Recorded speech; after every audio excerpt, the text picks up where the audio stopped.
Assalamualaikum warahmatullahi wabarakatuh. Jumpa lagi bersama saya, Ibu Sarni, guru pelajaran Bahasa Indonesia di SMK 3 Pekalongan. Kali ini kita akan membahas mengenai kupas tuntas materi puisi. Pastinya materi ini nanti kita akan mempelajarinya di semester 1 untuk kelas 10. Seperti itu ya. Mari kita simak penjelasan berikut ini. Yang pertama adalah pengertian puisi. Anak-anak, pasti kalian sudah tidak asing lagi ya dengan yang namanya puisi, karena baik dari sekolah SD maupun SMP, kalian sudah diajarkan mengenai apa itu puisi. Meskipun pada saat di sekolah bawah tingkatan SD ataupun SMP, kalian hanya mendapatkan dalam bentuk puisi yang mungkin masih sederhana seperti itu ya. Di sini Ibu akan menjelaskan dari ahli mengenai pengertian puisi. Di sini dikatakan bahwa puisi adalah tulisan yang disusun sedemikian rupa menggunakan susunan kata estetis dan dapat menghasilkan makna multitafsir yang menggugah dan menggerakkan hati pembacanya dalam bentuk pesan, amanat, atau pembentuk suasana hati semata. Nah, kira-kira seperti itu. Ada salah satu pengertian yang saya kutip dari beberapa sumber ya, itu adalah salah satunya seperti itu. Kemudian pada intinya yang namanya puisi itu adalah jenis karya sastra yang menggunakan bahasa diperindah, dipercantik, kemudian diperpendek, diperpadat ya. Jadi singkat, padat, jelas, mengandung banyak makna seperti itu. Jadi yang namanya puisi itu adalah bahasanya itu singkat, tetapi maknanya itu sangat luas sekali seperti itu ya. Nah, kira-kira itu adalah pengertian puisi. Berikutnya, kita akan mempelajari mengenai jenis puisi. Yang pertama adalah puisi lama. Jenis-jenis puisi lama meliputi yang pertama adalah pantun. Pantun pasti sudah kalian ketahui ya, gimana ciri-cirinya dan juga jenisnya seperti apa. Kalian mungkin udah biasa mendengar contoh pantun. Nah, di sini pantun itu berasal dari bahasa Minangkabau yaitu patuntun yang berarti petuntun. Pantun adalah puisi lama yang tiap baitnya terdiri atas 4 baris. Setiap barisnya terdiri atas 8 sampai 12 suku kata. Seperti itu ya. Kemudian berikutnya ada mantra. Mantra adalah ucapan-ucapan yang dianggap memiliki kekuatan gaib. Penulisan mantra berbentuk bait dengan keberadaan rima yang tidak menentu. Mantra lebih mengutamakan irama dibandingkan rima. Biasanya kata-kata yang digunakan di dalam mantra adalah metafora dan dianggap memiliki kekuatan magis atau doa. Yang berikutnya adalah saloka. Saloka adalah pantun berkait antara bait dalam saloka itu saling sambung menyambung seperti itu. Saloka merupakan salah satu jenis puisi Melayu klasik yang berisikan pepatah atau perumpamaan. Pesan yang disampaikan di dalam saloka dapat berupa candaan, sindiran, atau ejekan. Berikutnya adalah gurindam. Gurindam adalah jenis puisi lama yang terdiri dari 2 bait. Bersajak AA berisi nasihat. Gurindam memadukan antara sajak dan peribahasa. Ya, kira-kira seperti itu ya. Jadi ada 4 ini puisi lama yang dibahas dalam pembelajaran kali ini. Semoga dapat nanti memberikan pemahaman baru buat kalian ya, seperti itu. Berikutnya nanti kita akan mengetahui atau mempelajari mengenai jenis puisi baru.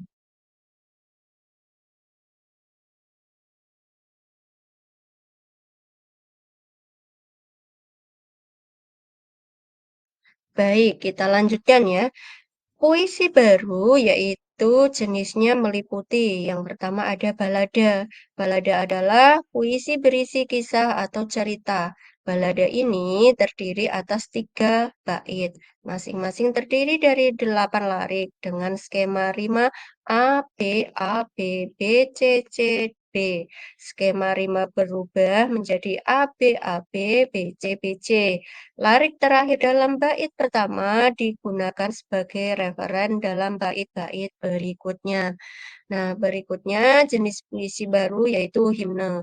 Himne adalah puisi yang berisikan pujian untuk Tuhan, tanah air, atau pahlawan. Himne juga sering disebut dengan gita puja atau madah. Bagi umat Kristiani, himne adalah nyanyian yang dikarang khusus untuk digunakan bermadah atau bersembahyang. Seperti itu ya.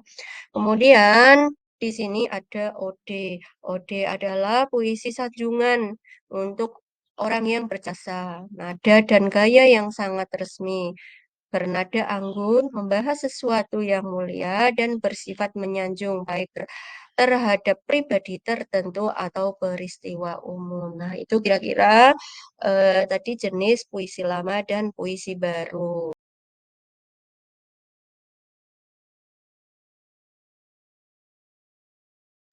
Berikutnya, unsur pembentuk puisi. Yang namanya puisi ataupun teks lain itu pasti mempunyai unsur pembentuk.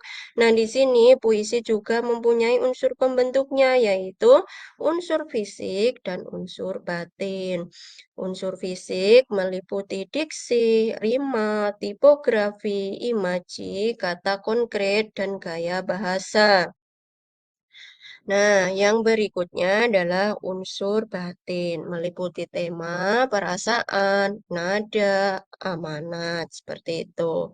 Kemudian kita bongkar lagi ya, yang di sini ada unsur fisik. Yang pertama adalah diksi. Diksi itu adalah pilihan kata yang tepat ya seperti itu. Jadi dalam membuat puisi pasti penyair akan mempertimbangkan sekali penggunaan kata-kata atau pemilihan kata-katanya agar puisi yang diciptakan itu lebih hidup, lebih bagus seperti itu. Kemudian berikutnya ada rima. Rima di sini adalah ya biasa ya, yang namanya rima kalian pasti udah tahu, yaitu akhiran-akhiran pada setiap baris puisi. Biasanya di sini yang namanya rima itu ada beberapa jenis ya. Ada rima peluk, ada rima berpasangan, ada rima patah, seperti itu. Kemudian tipografi atau perwajahan. Berikutnya ada imaji. Di sini imaji ada imaji visual, imaji taktil, imaji auditif, seperti itu. Kemudian ada kata konkret dan gaya bahasa. Gaya bahasa itu adalah majas ya. Pasti kalian juga udah tahu seperti itu. Kemudian berikutnya adalah unsur batin. Kita beralih ke unsur batin. Unsur batin itu namanya berarti kalau tadi fisik itu yang kelihatan, kalau batin itu yang nggak kelihatan. Atau kita harus menyelam ke dalamnya terlebih dahulu ya, agar bisa mengetahui apa sih isinya dari puisi itu. Yang pertama ada tema. Tema itu adalah bagaimana puisi itu diciptakan, ide pokoknya itu apa ya. Penciptaannya itu dimulai dari terinspirasi dari apa ya, temanya apa, yang namanya tema biasanya yang sering muncul itu ada tema kepahlawanan, tema pendidikan, tema sosial ya, dan macam-macam lagi. Ada juga tema religi. Pastinya yang namanya kalau tema religi berarti nanti pembahasannya pun akan masuk ke dalam ranah religi atau ketuhanan ya, seperti itu. Contoh sebagai contoh seperti itu ya. Kemudian kalau misalnya tema kepahlawanan, pasti kalian udah tahu ya, sudah tidak perlu diperjelas panjang kali lebar bahwasanya yang namanya tema kepahlawanan itu pastinya eh, ada nilai-nilai perjuangan atau pengabdian seperti itu. Kemudian misalnya ada tema pendidikan atau edukasi. Tema edukasi ya misalnya kalian pendidikan dalam meraih cita-cita itu seperti apa, dalam mewujudkannya seperti apa. Nah, itu, masuknya ke dalam nilai-nilai pendidikan, tema pendidikan, seperti itu. Kemudian di sini ada perasaan. Perasaan itu adalah rasa yang muncul ketika puisi itu dibacakan itu seperti apa ya. Jadi, perasaannya itu yang muncul seperti apa? Apakah sedih, bahagia? Nah, itu adalah gambaran dari, perasaan yang ada. Misalnya bercerita tentang, kehilangan, maka perasaan apa yang muncul kira-kira? Nah, betul sekali, pastinya adalah perasaan sedih, ya, merana, seperti itu. Kehilangan itu ya berarti sesuatu yang menyedihkan ya. Kemudian berikutnya adalah perasaan misalnya bahagia, maka puisi itu akan, muncul kebahagiaan pada saat membaca itu kita ikut merasakan bahagia, seperti itu. Kemudian di sini ada nada. Nada itu adalah, eee, nada rasa ya, nada berhubungan dengan rasa. Manakala nadanya berat, berarti itu ada kesedihan ya. Manakala nadanya ringan ya, di situ biasanya, penuh dengan kebahagiaan. Nanti kita akan belajar mengenai cara menganalisis nada dan rasa serta perasaan ya, yang ada di dalam, unsur batin ini. Kemudian berikutnya adalah amanat. Amanat itu adalah pesan yang ingin disampaikan. Nah, apa sih, tujuannya misalnya penyair itu ingin mengungkapkan sesuatu, menyampaikan sesuatu. Nah, disitulah yang namanya amanat ya. Jadi, amanat itu adalah pesan yang ingin disampaikan dari penyair kepada pembacanya. Misalnya dia punya sesuatu yang ingin dibagikan, kebaikan-kebaikan, ada nilai-nilai tertentu yang ia anggap sebagai bahan nantinya bisa memotivasi orang lain. Nah, di situ juga masuk.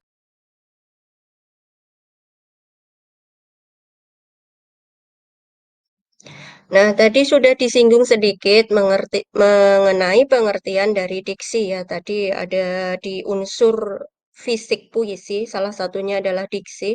Nah, di sini kita akan membahas lebih dalam lagi mengenai diksi, bahwasanya diksi itu adalah pilihan kata yang tepat ya. Dalam penggunaannya diksi itu bisa meliputi gaya bahasa, pengimajian, citraan, kata konkret, dan kata konotatif.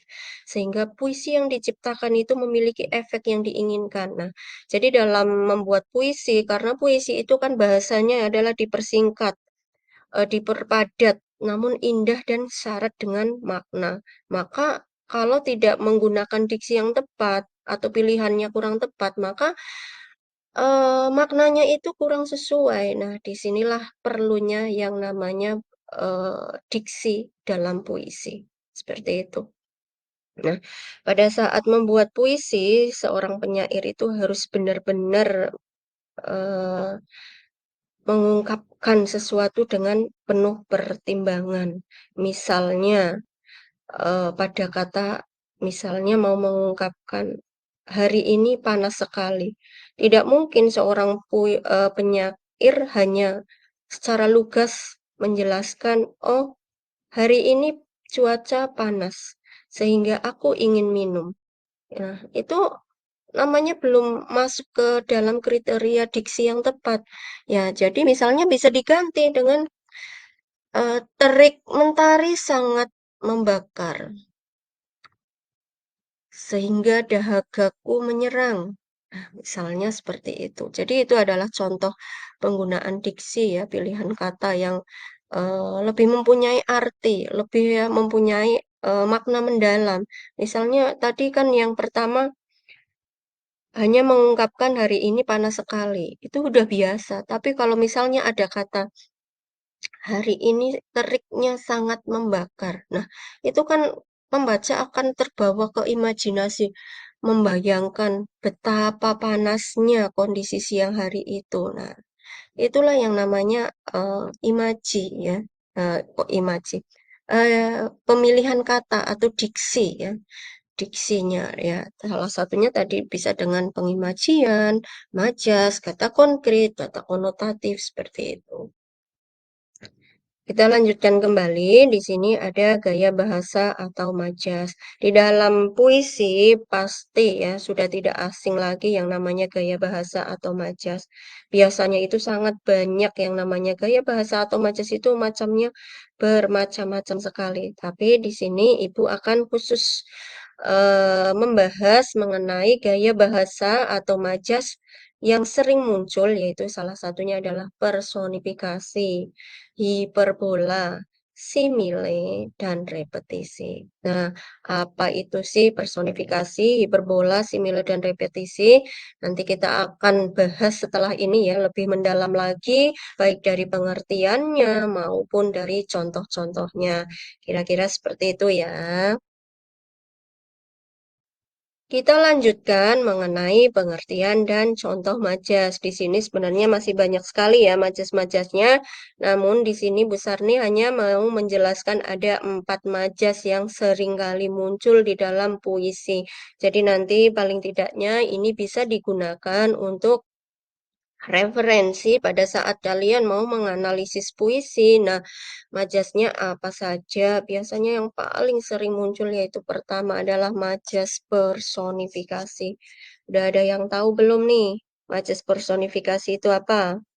Kalau belum ada yang tahu, kita simak ya penjelasannya bahwasanya yang namanya motif personifikasi itu adalah gaya bahasa yang memberikan sifat benda seolah-olah hidup atau memiliki sifat dan perilaku seperti manusia. Contohnya, pohon menari mengikuti angin. Nah, di sini kan tidak mungkin ya ada pohon yang bisa menari. Itu hanya pencipta apa ya, seolah-olah aja gambaran yang diberikan dari efek majas personifikasi ini, ya. Contoh ada lagi contoh ombak berkejar-kejaran. Kan tidak mungkin ya ombak itu terus berlari-lari ke sana kemari, berkejar-kejaran seperti manusia, itu tidak mungkin. Makanya di sini yang namanya majas personifikasi adalah benda mati itu diibaratkan bisa melakukan aktivitas atau perbuatan seperti manusia. Misalnya pada saat kalian menulis, penanya bergoyang-goyang. Apakah iya? Nggak mungkin ya. Yang namanya pena itu adalah jelas itu adalah benda mati, maka itu tidak mungkin bergoyang. Yang bisa bergoyang itu adalah manusia. Ya, jadi seperti itu kira-kira. Sudah jelas ya kira-kira seperti itu yang namanya majas personifikasi. Berikutnya ada majas hiperbola. Majas hiperbola ini adalah gaya bahasa yang melebih-lebihkan suatu dari keadaan yang sebenarnya. Di sini dicontohkan, jantungku menabuhkan genderang saat melihatnya. Ini adalah sangat berlebihan. Mana ada jantung yang sampai menabuhkan genderang saat melihatnya. Itu hanya ingin mengungkapkan jantungku itu berdetak atau berdegup dengan kencang. Tapi di situ dilebih-lebihkan dengan menambahkan jantungku menabuhkan genderang saat melihatnya. Ya, bisa dibayangkan ya pada saat genderang mau perang itu seperti apa ya. Jadi seperti itu, kira-kira majas hiperbola. Mungkin ada yang contoh yang lebih sederhana lagi, misalnya orang tuaku membanting tulang demi mencukupi kebutuhan sehari-hari. Nah, di situ juga berlebihan karena tidak mungkin ya yang namanya bekerja sampai tulangnya dibanting-banting. Bagaimana rasanya kira-kira? Kan itu tidak mungkin ya. Jadi itu sangat berlebihan. Ya, sesuatu yang berlebih di situ juga namanya hiper ya, hiper. Seperti hiperaktif juga orang yang sangat aktif. Di sini hiperbola adalah melebih-lebihkan dari keadaan yang sebenarnya. Baik, berikutnya ada majas simile. Simile itu adalah majas perumpamaan dengan menggunakan kata bak, ibarat, laksana, umpama. Nah, contohnya di sini wajahnya bagaikan bulan purnama.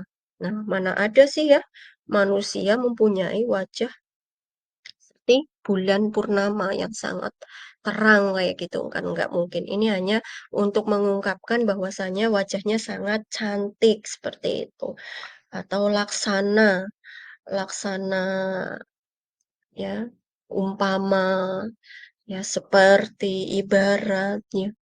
Ibaratkan Kecantikanmu ibarat bidadari. Nah, itu juga masuk ke dalam contoh majas simile.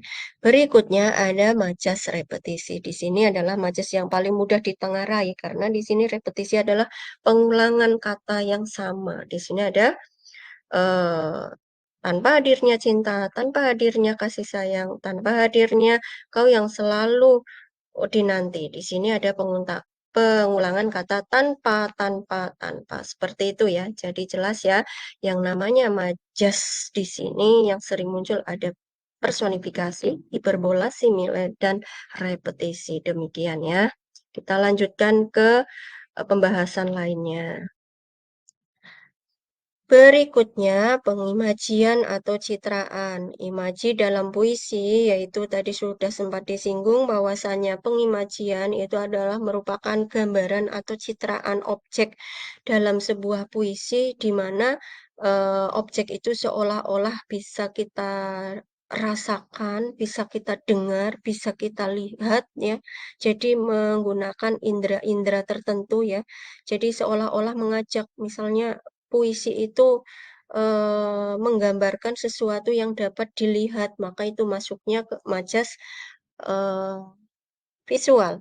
Kemudian, misalnya puisi itu mengajak seolah-olah ada mendengarkan sesuatu, maka itu masuknya ke dalam majas auditif karena berhubungan dengan pendengaran. Nah, berikutnya adalah imaji taktil. Imaji taktil di sini adalah imaji yang berhubungan dengan perasaan. Apa yang citrakan dalam puisi yang dibuat oleh penyair seolah-olah kita dapat ikut merasakannya seperti itu. Nah, di sini adapun contohnya di sini ada 3 ini udah saya tuliskan ya. Mentari tersenyum cerah di atas lembah. Kira-kira ini masuk ke mana coba ya? Ya, siap. Ada yang bisa membantu menjawabnya atau ada yang tahu? Nah, ya betul sekali ya. Di sini adalah mentari tersenyum cerah di atas lembah itu adalah masuk ke aud imaji visual karena seolah-olah bisa melihat mentari yang muncul ya atau matahari terbit seperti itu. Terus kemudian di bagian berikutnya ada desau angin selatan menyisir teluk. Maka di sini ini namanya majas eh, auditif karena seolah-olah diajak untuk mendengarkan adanya suara angin ya, suara-suara angin yang berhembus seperti ini. Seperti itu ya. Kemudian berikutnya ketika hujan turun, bulirnya merobek mukaku hingga luka dan berdarah-darah.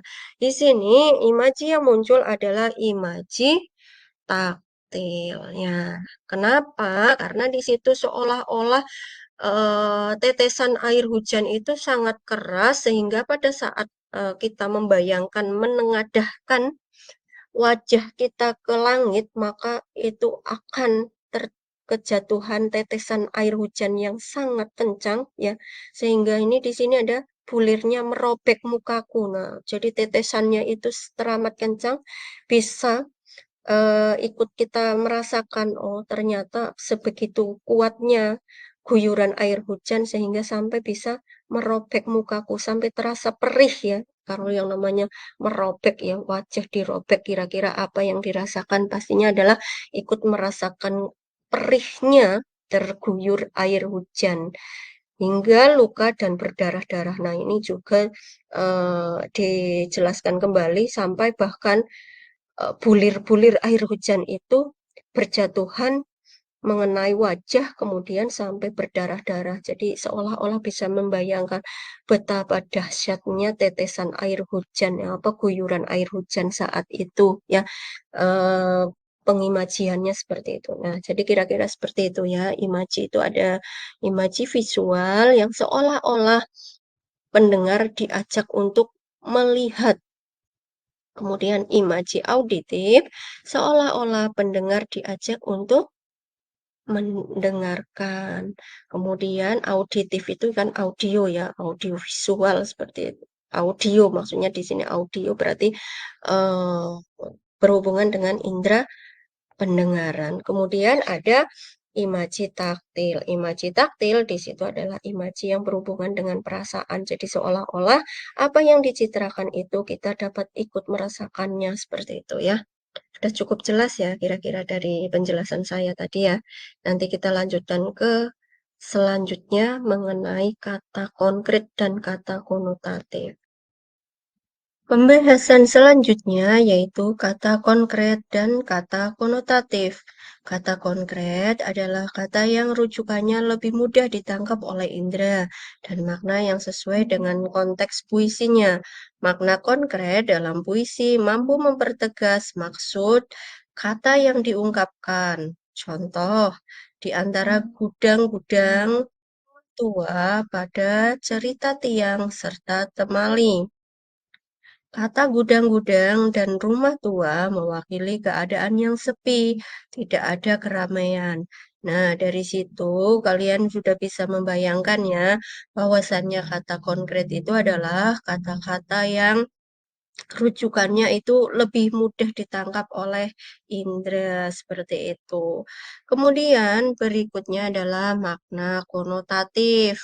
Makna konotatif itu adalah makna yang mengandung atau makna kias atau makna yang bukan sebenarnya. Contoh di sini ada kata darah biru. Kan tidak mungkin ya ada orang yang darahnya berwarna biru seperti itu. Jadi ini hanya kiasan. Bahwasanya darah biru itu adalah golongan atau strata ya, ya. Maksudnya di sini adalah tingkatan dalam masyarakat itu, mereka yang berdarah biru itu adalah keturunan dari keluarga keraton atau keluarga kerajaan ya. Orang-orang yang mempunyai jabatan tinggi di zamannya seperti itu. Kemudian contoh lain kata konotatif misalnya tikus kantor. Nah, di situ kan mau mengungkapkan bahwasanya itu adalah seorang koruptor, akan tetapi dibuat agar bahasanya tidak langsung merujuk pada hal nyata ya, tapi di sini langsung dikiaskan, diibaratkan, ya seperti itu. Baiklah, setelah ini kita akan mempelajari bagaimana sih cara menganalisis nanti ya unsur-unsur puisi, unsur pembentuk puisi, baik itu unsur fisik, unsur batin. Nah, di sini nanti kita akan apa Ibu Sarni akan menyajikan salah satu contoh ya nanti cara kalian menemukan diksi dalam puisi. Berikut videonya, kalian simak baik-baik ya. Untuk lebih memahami diksi, di sini Ibu sudah menyajikan salah satu puisi dari karya Khairil Anwar yang berjudul Doa. Di sini puisinya itu sedikit ya, barisnya hanya beberapa baris saja, akan tetapi maknanya sangat dalam ya. Itulah sesuai dengan ciri-ciri puisi. Bahasanya singkat namun maknanya sangat mendalam. Di sini diceritakan bahwa Tuhanku dalam termangu, aku masih menyebut namamu. Nah, kata-kata itu menceritakan bahwasannya ketika ia sedang merasa galau, sedang merasa sedih, sedang merasa gelisah, kesusahan, ia tetap menyebut nama Tuhannya. Dia selalu mengingat Tuhannya. Biar sungguh, biar susah sungguh mengingat kau penuh seluruh. Dalam keadaan apapun, sesusah apapun, dia selalu mengingat Tuhannya. Cahayamu panas suci, tinggal kerlip lilin di malam sunyi. Ini juga diksinya yang bagus, ini artinya sangat mendalam juga bahwasanya menganggap bahwasanya Tuhan itu adalah cahaya panas suci ya. Jadi cahayanya itu mampu menyinari ya, alam semesta untuk dia berpegang ya. Di sini tinggal kerlip lilin di kelam sunyi. Jadi Tuhan itu misalnya dalam keadaan kegelapan, kesusahan, hanya Tuhanlah kepada Tuhanlah ia berharap. Kemudian Tuhanku, aku hilang bentuk remuk. Nah, di sini ini juga ini sudah menggunakan majas ya. Aku hilang bentuk remuk ini, majas hiperbola ya, sesuatu yang berlebih-lebihkan, tapi untuk memperdalam makna ya, seperti itu. Tuhanku, aku mengembara di negeri asing. Nah, ini adalah menceritakan pada saat dia tersesat ya, atau melakukan sesuatu kesalahan seperti itu.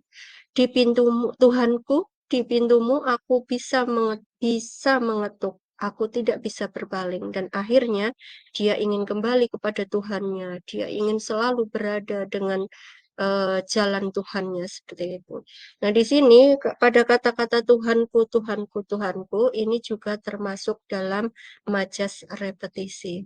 Demikian ya, kira-kira seperti itu bisa untuk gambaran apabila nanti kalian menganalisis diksi dalam puisi seperti apa ya.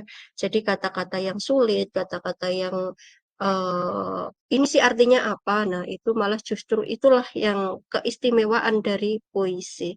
Demikian ya untuk contoh analisis diksi. Demikian anak-anak apa yang bisa saya sampaikan. Semoga bermanfaat. Apabila ada yang ingin ditanyakan, kalian bisa untuk menuliskan di kolom komentar. Saya kira cukup. Semoga